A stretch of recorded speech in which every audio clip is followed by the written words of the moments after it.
it starts in practice and, gaining trust with your coaches and with your teammates. And he's done that and, has shown in games what he can do. And so, he and Josh will continue to roll right now, but we feel confident with both of those guys in the game. They've shown some really good things, and Gabe did a good job, went in there, in some of these recent games. So, that's been good for us, in terms of the depth. But that position is going to be important, as we go into these playoffs, where Taggart had been in there most of the season. So, that this week of practice will be very important for those guys. Yeah. So,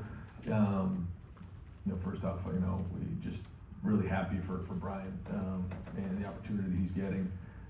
It's such a strange calendar, and the timing is brutal, but he's handled it great, as you can imagine, and so right now as we move forward, he's coaching the receivers.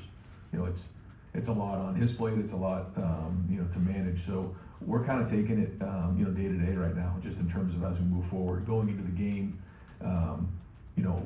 It'll be a group effort. Keenan will be very much involved. Everybody will be involved with the play calling. Ultimately, it'll be my decision. What calls go into the game in this game. Kind of wanted to take that off of Brian's plate as we head into the playoffs, because he's got so much going on with what he's trying to do. But he's working hard towards it, and we're just going to keep evaluating it every day to see what's best for the group. Do you have any reluctance? No, not at all. I do think, sometimes the best setting is, when you're up in the box and you have everything organized, as opposed to being down on the field. But, done it before, and we have a great group of guys here, between Keenan and Billy and Tyler, Locke. This is a great group of guys, and everybody else that's part of it. So, we're going to work hard putting this game plan together. Today's a big practice for us as we move forward, and, it's our job to put the guys in the best position to be successful. So, as you know, a big part of it is the organization and making sure the game plan's right and what we're doing. And then, the play calling we'll organize and make sure it's efficient. I'm involved with most of what goes on anyway, so we'll be good. We have good guys, and it'll be a group effort. But no, it's, I think, the players would tell you that, we're all involved with it anyways. So a lot of the decisions have been made before it even happens, and I think that's part of play calling, is making sure you're organized so that, when you get into situations, we already know what the call is. And when you're at your best, the players already know what the call is before it even happens. So, we'll make sure we're organized and make sure, again, like it's really, really efficient. Leading up to it, we knew that both teams were very good. We knew it was going to be a battle, and that's exactly what it was.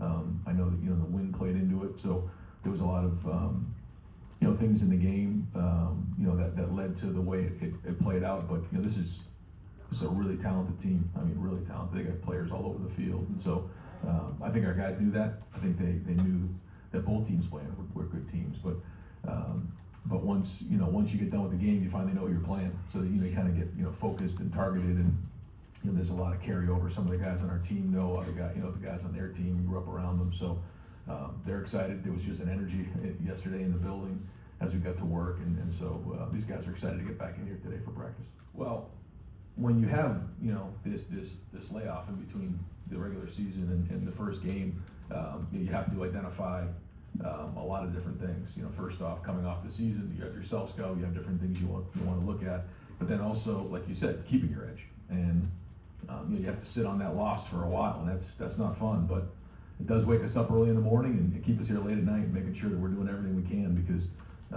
the issues are always there, and against good opponents, they get brought to the forefront. So those are the things we have to get fixed and addressed, and there's been really good practices here, spirited practices, and these guys are excited to get back on the field. Really, really talented across the board, back end, front end. I mean, NFL players all over the field. So be a huge challenge for our offense, which our guys are excited for.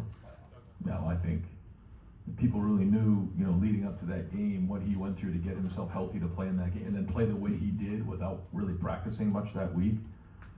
You'd be amazed. I mean, and somewhere with Carnell, and so it's great to have these guys healthy again and practicing, and a big part of the rhythm too is the practicing and the confidence and the timing of everything that goes with the passing game. And so having these guys out there on the field for practice is building everybody's confidence, and you can see it, and that's going to be important here as we get up to this game. As we all know, that's what it comes down to in these big games, is the situations, and we didn't do a good enough job on third down in the red zone, and certainly, you combine short yardage and the red zone in the same spots, just wasn't well done. So, we gotta do a better job down there. And certainly it's our job to make sure that we have the right guys in the situation to be successful, whether it's the right, the right calls, the right schemes, the right groupings, like whatever it might be.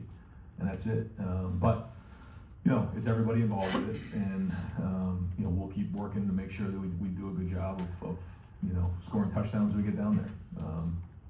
And our guys understand how important that is, and so we spent some extra time down there, obviously during our practices already, and it's the same thing on defense. When they get down there, we got to win those battles. But that's playing, and when you look at the teams, even who played this past week, the teams who score touchdowns when they get down there typically win, and the ones who don't, or don't get any points, typically put themselves at risk. So it's a tough lesson to learn, but certainly one that we're going to get. Everybody just wants to get it right and wants to win. Nobody likes to lose. I mean, nobody. And it's a game that we felt like we shouldn't have lost, but you got to learn from it, grow from it, move on. So and when you sit on it for this long of a time, it doesn't sit well. And so we got to make sure that that doesn't happen again. And how do you do that? Again, getting the issues fixed, and that's what we've been working on. Wear both hats again. I think it's more just about when you're not calling it, your eyes aren't down on the call sheet. You just have more. Your eyes are up. You're with the defense. You're watching the offense. You're watching the other side. You're watching what's going on more, as opposed to being down on your call sheet. And I think that's where we got to be good upstairs. And that's where I really need Keenan and Billy and Tyler and Art to be on their stuff. So that we can move quickly.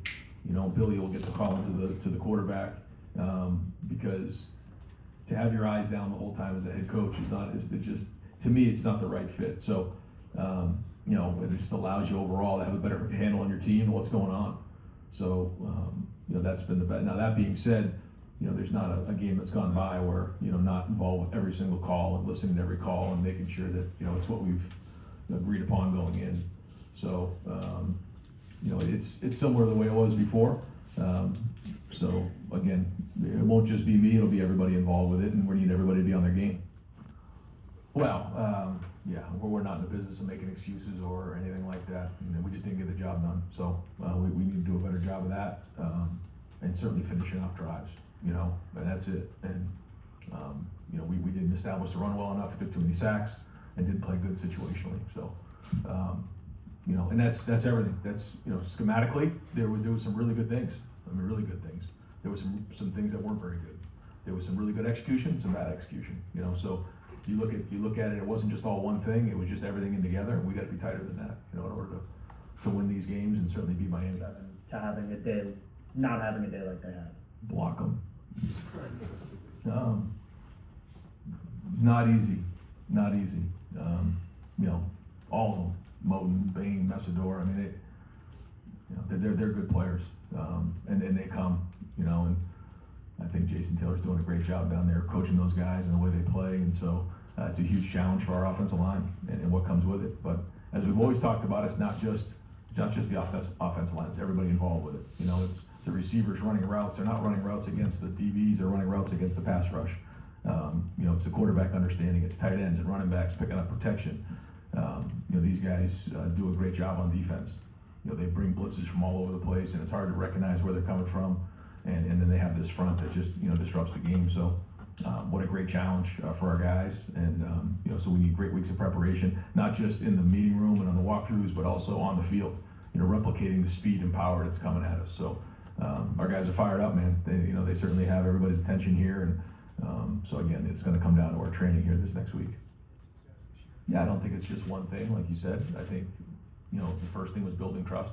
Like anytime you build in a relationship. Through who you are and your connection and what you know, and then consistently doing it over time, which is what he's done.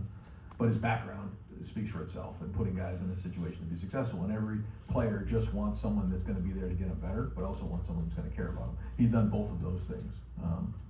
And it's great to see have somebody in the building who's been through some of the games that he's been through, the Super Bowls and a lot of playoff games, and so there's a confidence level that the guys have in him. So I think all that adds up to what you're seeing. Right, last one of the year. Well, he's, he'll be wired this week, that's for sure, man. He's gonna be fired up. Brandon Innes will be fired up. Kenyatta Jackson, I mean, these guys, they know a lot of the players on the other team, and, we got a lot of respect, a lot of guys on their team that we recruited, so, it's gonna be great. And, it's one of those things when you have an opportunity to coach somebody like Jeremiah, it's special because, we knew in high school what he was, and, everything that we talked about in recruiting, you're seeing happen. And I think that's the most important thing is when you say you're gonna do something for somebody and they're gonna come in and they say they're gonna do it at your school, when that all comes together as one, it's testimony. And he's done it, and he and his family are special, and they mean a lot to this program, and I know this game will be important to him. All right, Coach, thank you. Thanks, guys. Ryan, will Ryan be upstairs on game day or on the sideline? Ryan will be upstairs. Okay.